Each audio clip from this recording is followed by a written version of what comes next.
programme national DDR en République démocratique du Congo consiste à appuyer toutes les populations touchées par les conflits et qui doivent normalement retrouver leur chemin de vie pour avoir une place dans les communautés locales. Vous savez que lorsque vous devez arriver à un produit, n'est-ce pas, de qualité voulue, vous devez compter sur, n'est-ce pas, les bases de départ. Or, le travail que nous faisons, les bases de départ sont très faibles. Nous avons des jeunes dont l'âge varie en moyenne entre 19 et 23 ans, mais qui arrivent, qui ne savent ni lire ni écrire. C'est-à-dire des gens qui étaient dans les communautés là-bas, etc., qui n'avaient aucune perspective de vie parce qu'ils n'ont pas été à l'école, etc. Nous devons les avoir, premièrement, pour essayer de reconstruire la citoyenneté, avec la sensibilisation, avec des formations civiques, des droits humains, le cours de résolution pacifique des conflits. Il y a tout un tas de cours qui sont développés, mais dans très peu de temps. Parce que tout ce programme-là doit se faire dans 3 mois.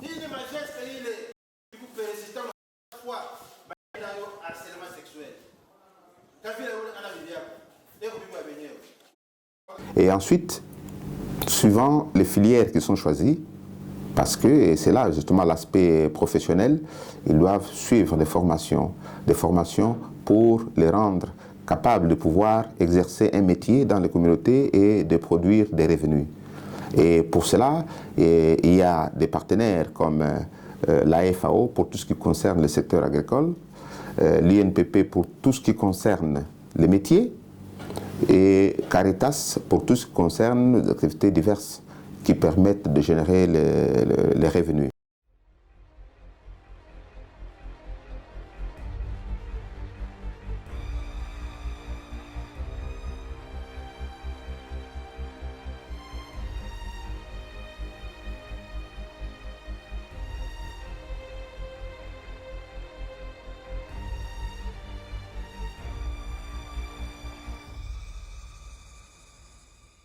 La réintégration, c'est un travail post-conflit qui est en fait un accompagnement pour les aider à retrouver leur chemin de vie dans les communautés locales après, n'est-ce pas, tous les moments de crise.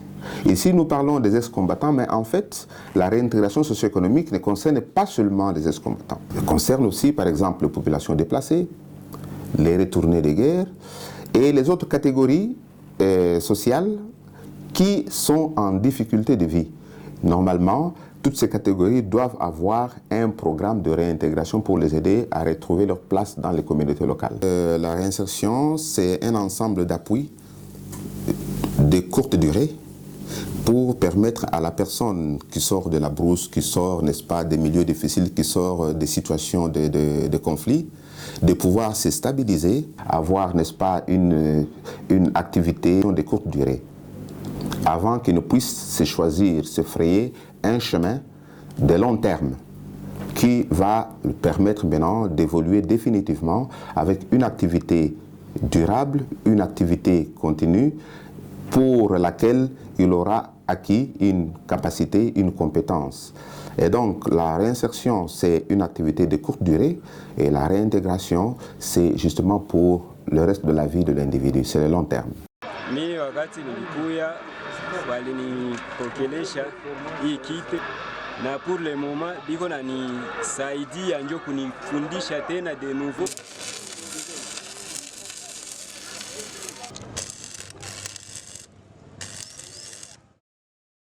Kusudira nisaidia wapo mapato kidogo kidogo tu ni lishe watoto familia yangu kwa kidogo kidogo mapato nitakuwa niko napata kifale kesho yake nipate hata na mimi nifungule atelier fasi nyingine tukua na vingine wenzangu fasi moja.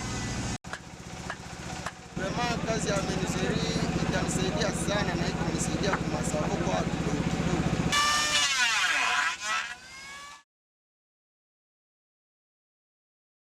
Niko demobilize mukamina base. Tulifanya mafunzo, kila mtu akachagula filie yake, mimi nikachagula peshe na mpaka wakaturudisha kunyumba, kufika kunyumba tukaresevoir kite ya peshe Ile mapato inanisaidia kuchakula, familia inakula bien. Tozo evole muke tozo kukutana na baninga nakuta kiawa batu ya baex combattre à 2004 ndi bayambi na kaseni nazo ko travailler na bango quand même muke nzamba zosunga. Hapa tuko na prepare kufanya nini salage. Ndio prepare kusala makayabu. Baza kolakisa ngai ndenge ya kusala filme mpona kozwa bambisi ya minene oyo totangaki na kamina ezalaki likuma mpona bambisi ya mike. Niko demobilize nilitoka kubazi Kitoni, nilichagua filiere ya agriculture. Maneno ya shamba sushi yangu mimi nilipata sasa terrain yangu personnel, hapana ya louage.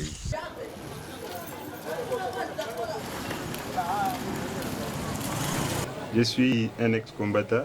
J'exerce mon métier d'esthéticien coiffeur comme je l'ai appris à Kamina. Mimi nilikuwa mkuputie.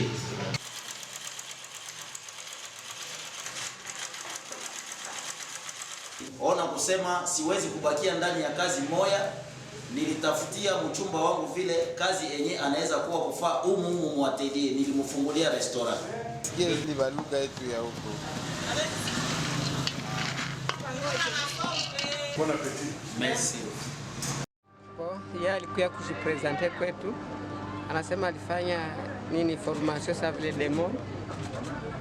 Tukampokea, kaleta ima mashine yake na ima bitu inamsaidia kusude.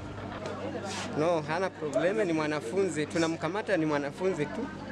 Tunaendelesha naye vile iko bien, hakuna problem. Iko pozi, haina problem. Sasa tunashukuru, tunaishi mzuri na tunabakia mzuri tena, amekuwa mshamuka wa shauri sababu wakati kunyumba tunapoikala kunyumba tunasikia shauri yake iko mtu mzima na anaonyesha kama alitembea na alishauriwa na wanaume kabisa. Comportement vraiment c'est bien parce que depuis qu'il est arrivé, il s'est présenté jusque-là il n'y a pas de commentaires, je n'ai pas eu encore les gens qui disent qu'il est mauvais, il a fait ça, non, jusque-là il n'y a pas de problème. Comportement yake ni mzuri, anishtu kama vile mwananchi mwenyewe anazaliwa hapa. Anatuangalia tu si wote mzuri na hana kelele katika mjini. La réintégration, est-ce que ça marche? La question est complexe. Nous avons remis dans les communautés plus de 3700 personnes pour le DDR3. Et ces personnes sont dans les communautés en train de travailler. Mais ils évoluent dans des communautés qui sont encore en conflit ouvert. On doit repenser les méthodes de la réintégration pour les rendre beaucoup plus holistiques, c'est-à-dire que dans les communautés, on ne peut plus aller en ciblant une catégorie alors que tout le monde est vulnérable. Et vous savez qu'aujourd'hui, à l'est du pays, il y a des catégories qui vivent là-bas et qui sont plus vulnérables que les ex-combattants. Et vous ne pouvez pas aller dans ces communautés-là en ciblant et en laissant les autres. Et ça devient donc un travail très très complexe. Là où il y a l'homme, il y a la femme. Là où il y a la femme, il y a l'homme. Donc pour que la communauté puisse réussir, il faut prendre en compte cet aspect genre pour pouvoir se développer et développer nos communautés correctement à la base. Par rapport à la manière dont on s'occupe des femmes, à l'accueil, l'on sépare. On accueille tout le monde en ayant les identités des femmes et des hommes.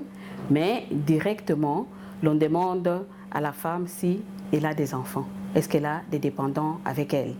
Et donc, on tient dès le départ compte, est-ce qu'elle est seule? Est-ce qu'elle a des dépendants? Est-ce qu'elle est enceinte? Est-ce qu'elle a un problème particulier qu'elle voudrait signaler qui tient du fait qu'elle est femme, quoi? On a encouragé toutes les femmes à faire les métiers, tous les métiers qui sont présentés dans le centre de préparation à la réintégration. On a encouragé les femmes à suivre d'autres filières aussi, les filières qui ne sont pas des filières reconnues pour les femmes. Par exemple, nous avons eu quelques femmes qui ont suivi la conduite automobile, nous avons eu celles qui ont suivi l'élevage. Ça a fait plaisir que toutes ne sont pas seulement dans la coupe et couture, bien que c'est la majorité des femmes qui se retrouvent en cela, mais on a encouragé les femmes à oser faire autre chose parce que la femme a aussi des capacités. Et dans le DTR, donc dans le département de la réintégration, il y a les aspects des malades, des mobilisés malades que nous prenons en charge pour leur faciliter leur réintégration. Donc il y a des catégories d'ex-combattants démobilisés que nous avons sélectionnés, pas ceux qui ont des maladies courantes, mais les maladies, disons, des pathologies spécifiques comme les maladies mentales ou alors voilà, des maladies physiques qui les empêchent d'exercer une activité. de manière autonome. Et donc pour cela, nous